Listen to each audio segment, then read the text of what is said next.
زیادہ تفصیل فقیر سمجھتا ہے کہ مناسب نہیں ہے۔ اب یہاں پر ترجمے کی خوبصورتی کو سمجھ لیں کنز الایمان کی، کہ سیدی اعلیٰ حضرت رضی اللہ تعالی عنہ نے جو ہے کیا ترجمہ کیا؟ بسم اللہ الرحمن الرحیم، اللہ کے نام سے شروع جو بہت مہربان رحمت والا۔ بعض لوگوں نے ترجمے کیے شروع کرتا ہوں اللہ کے نام سے، شروع کرتا ہوں اللہ کے نام سے، تو اگرچہ لغوی اعتبار سے ٹھیک ہے، لیکن پھر بھی کلمہ جلالت سے ابتدا تو ہوئی نہیں، کلمہ جلالت سے ابتدا تو ترجمے میں نہیں ہوئی۔ تو اس نوعیت سے دیکھا جائے تو کلمہ جلالت یعنی اللہ عز و جل کے نام پاک کی عظمت کو ملحوظ رکھا سیدی امام احمد رضا محدث بریلوی رضی اللہ عنہ نے۔ اب سورہ فاتحہ، اعوذ باللہ من الشیطان الرجیم، بسم اللہ الرحمن الرحیم، الحمد للہ رب العالمین، الرحمن الرحیم، مالک یوم الدین، ایاک نعبد و ایاک نستعین، اہدنا الصراط المستقیم، صراط الذین انعمت علیہم غیر المغضوب علیہم ولا الضالین، آمین۔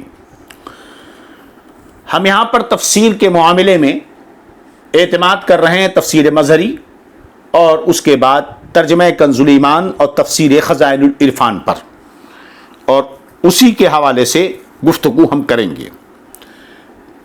یہ ہے سورۃ الفاتحہ، یہ بڑی عظیم اور خیر و برکت کی سورہ ہے، اور اس کے خیر و برکت کا اندازہ اس سے لگائیں کہ اس کے کئی ایک نام ہیں۔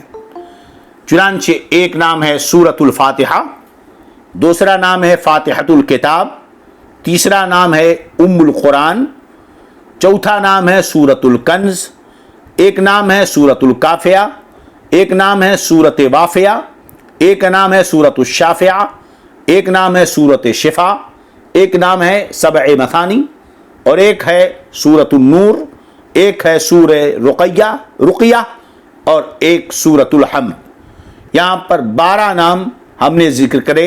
13واں نام ہے سورۃ الدعاء، ایک نام ہے سورہ تعلیم المسئلہ، ایک نام ہے سورۃ المناجات، 16واں نام سنیں سورۃ التفویض، اور نام ہے سورۃ السوال، 18واں نام ہے ام الکتاب، 19واں نام ہے فاتحۃ القرآن، 20واں نام ہے سورۃ الصلاۃ۔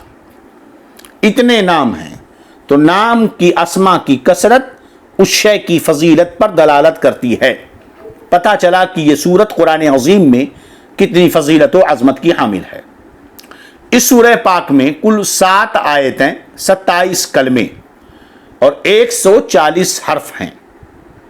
شان یہ ہے اس آیت کی، سورہ کی، کہ کوئی آیت ناسخ یا منسوخ نہیں ہے، کوئی آیت ناسخ یا منسوخ نہیں ہے۔ آیت سورہ فاتحہ کے شان نزول کا معاملہ یہ ہے کہ یہ سورہ مکہ مکرمہ یا مدینہ منورہ یا دونوں میں نازل ہوئی، تو 2 مرتبہ نازل ہوئی، مکہ مکرمہ میں اور پھر مدینہ منورہ میں۔ حضرت سیدنا عمرو بن شرحبیل سے منقول ہے، عمرو بن شرجیل سے منقول ہے کہ نبی کریم صلی اللہ علیہ وسلم نے حضرت خدیجہ رضی اللہ عنہا سے فرمایا، میں ایک ندا سنا کرتا ہوں جس میں اقرا کہا جاتا ہے۔ تو آپ نے باب بدء الوحی کے تعلق سے سیرت طیبہ کے موقع پر سنا کہ حضرت خدیجہ ورقہ ابن نوفل کے پاس لے کر گئیں۔ بخاری میں وہاں تو ذکر ہے کہ سب سے پہلے اقرا نازل ہوئی، مگر یہاں پر یہ ذکر کی تفسیر فرمائی کہ عرض کیا کہ جب یہ ندا آئے، جب یہ بات حضرت ورقہ بن نوفل کو پتہ چلی، حضرت خدیجہ رضی اللہ عنہا سرکار کو لے کر کے آئیں، تو ورقہ بن نوفل نے کہا کہ جب یہ ندا آئے آپ باطمینان سنیں۔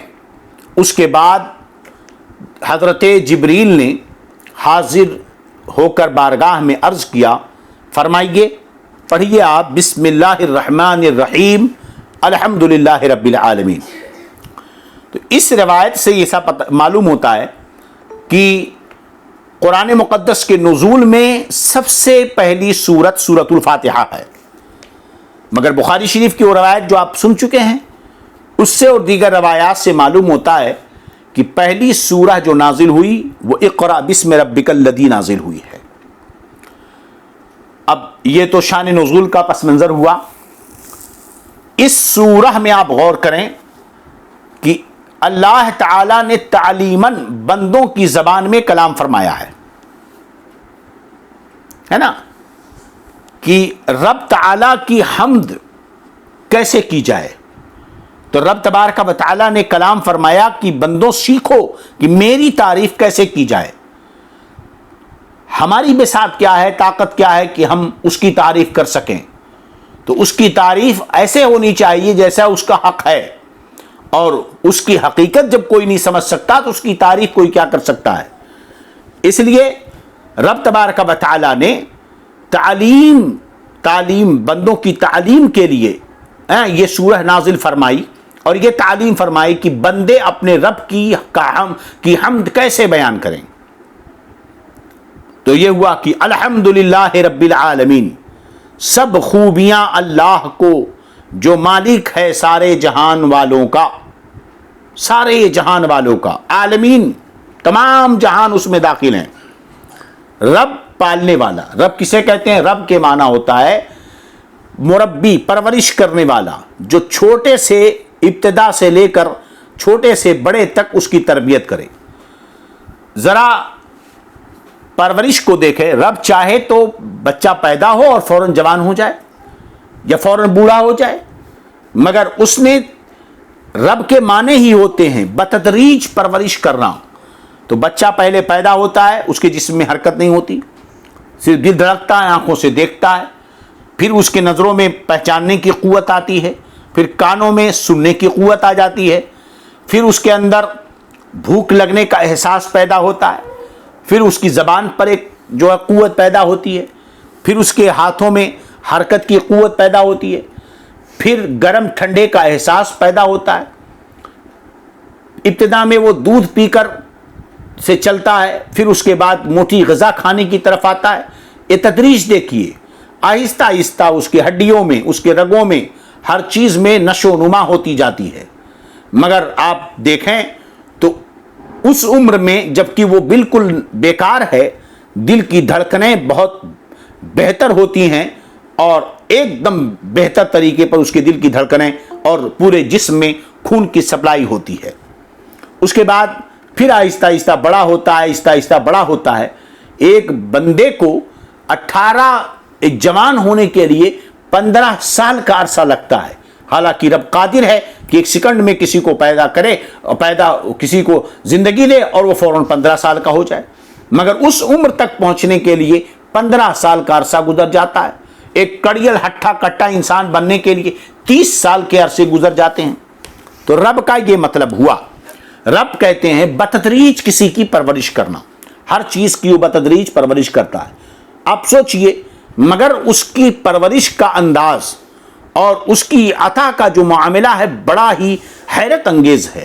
آپ سوچئے کہ عالمین کا وہ رب ہے. زمین کی تہ میں آپ نے گیہوں کا دانہ ڈالا. سوچئے وہ زمین کتنی مضبوط ہے. زمین کتنی مضبوط ہے کہ آپ کھود کر دانہ نہیں ڈال سکتے، یا تو آپ کو پانی ڈال کر زمین کو گیلا کرنا پڑے گا. زمین اتنی سخت اور مضبوط ہے کہ آپ جو لوگ کھیتیاں کرتے ہیں، ہم نے تو خود کی ہے، دیکھا ہے، گیہوں بونے کے لیے ٹریکٹر یا بیل کے ذریعہ لوہے کا ہل چلا کر زمین کا سینہ چیرا جاتا ہے. پھر اس کے بعد اس کے اندر گیہوں کے دانے ڈالے جاتے ہیں. پھر اس کے اوپر لکڑی کے پٹرے رکھ کر 2 3 4 لوگ پٹرے پہ کھڑے ہوتے ہیں. پھر اسے برابر کیا جاتا ہے، ٹریکٹر چلتا ہے. پھر وہ گیہوں نیچے دب گیا اور اس کے اوپر اتنی مضبوطی کے ساتھ ٹریکٹر کے اوپر 2 3 لوگ کھڑے ہو کر اسے لیبل کرتے ہیں. یہاں تک کہ کتنے ٹن وزنی وہ ٹریکٹر اسی جوتے ہوئے کھیت کے اوپر سے چلتا ہے جس کے نیچے بیج دب جاتا ہے. پھر وہ بیج سڑتا ہے.